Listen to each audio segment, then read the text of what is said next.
13 lives have now been lost as a result of America's race riots, the latest a retired police officer.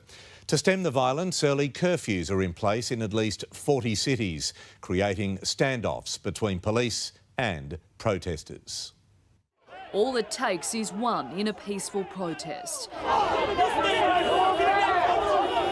An officer shoves back and in seconds it boils over. A bottle thrown, rubber bullets fired and crowds disperse. Police treading a fine line of controlling the crowd without escalating tension. We want to look at each other.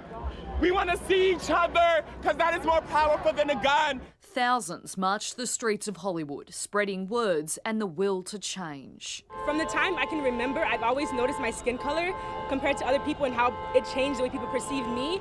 Well, the curfew is going to hit in just 15 minutes' time, and as you can see, a massive crowd has converged on the intersection again here in Hollywood. We've got the National Guard, but police are retreating. One of the officers just told me that with a crowd this big, it's just simply too hard to arrest every single person breaching the curfew.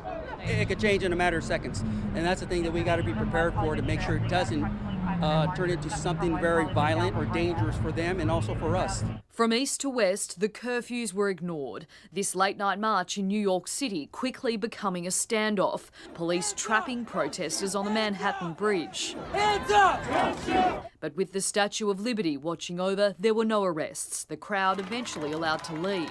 Other confrontations didn't end so well. Whoa!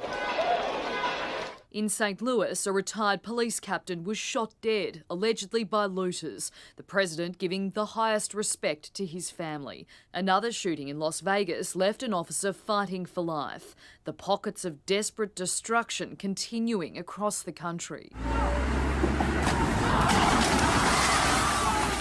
But amid some of America's darkest days, moments like this.